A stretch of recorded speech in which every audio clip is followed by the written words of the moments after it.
Hello friends, வணக்கம். சீனவின் கைவண்ணத்திற்கு உங்களை வரவேற்கிறேன். இன்றைக்கி வந்து மினியேச்சர் அடுப்பு, அதாவது ஒரு தீப அடுப்பு. இந்த மட் காஃபி அதில் வர அந்த மட் கப்பு அதை வச்சு ஒரு சின்ன அடுப்பு மாதிரி பண்ணிட்டேன். அதில் வந்து தீபத்தை வச்சு அந்த திரியில் வந்து ஹீட் ஏறுற மாதிரி. இதில் வந்து சின்ன பேன், சில்வர் பேன் ஒன்று வச்சுருக்கேன்.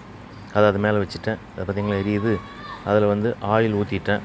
இந்த ஆயில் நல்லா காஞ்ச உடனே அப்பளத்தை வந்து குட்டி இந்த பொட்டு மாதிரி கட் பண்ணி எடுத்து வச்சுருக்கேன். பொடியாக பொட்டு மாதிரி இருக்கும், சின்ன மினியேச்சர் அப்பளம். இதை இந்த மாதிரிங்க.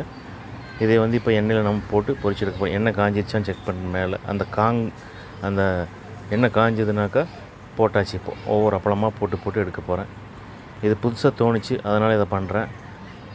அதை எடுக்கிறதுக்கு வந்து இந்த ஊசி, சின்ன ஊசி, அப்பளம் பொரிஞ்சதும் அந்த ஊசியில் லைட்டாக குத்துனா அப்படியே வந்துடுது, வெளியே எடுத்துடலாம். எப்படி அந்த வரிசையாக அந்த எல்லா அப்பளமும் பொரிக்க போகிறேன். இது வந்து ப்ரெட் டோஸ்டரு, மிக்ஸி, அப்புறம் ஜூஸர், குக்கர், அப்புறம் சின்ன பிளேட்டு, எல்லாம் டாய்ஸ், அதெல்லாம் அங்கே சுற்றிலும் வச்சுருக்கேன்.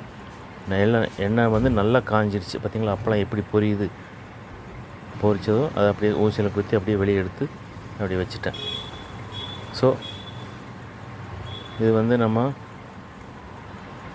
எடுத்து ஒவ்வொன்றா எடுத்து அப்படியே அந்த குட்டி பிளேட் இருக்குது, சில்வர் பிளேட்டு, அதில் வச்சுருக்கேன். அதாவது அப்பளம் அதை ஒட்டி இருந்துச்சு. அப்படி தட்டி விட்டு அப்படியே எண்ணெயில் விழுந்துச்சு.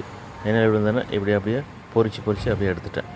பார்த்திங்களா எவ்வளோ சூப்பராக இருக்குது. ஸோ வியூவர்ஸ், நீங்களும் இதை பாருங்கள்.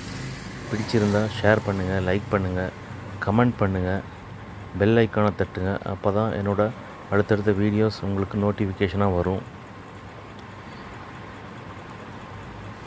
என்றும் இணைந்திருங்கள்.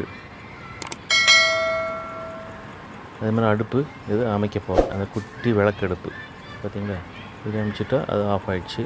அதை எடுத்து வச்சிட்டேன். இப்போ இந்த பொரிச்ச அப்பளம், குட்டி அப்பளம் எவ்வளோ சூப்பராக இருக்குது பார்த்திங்களா.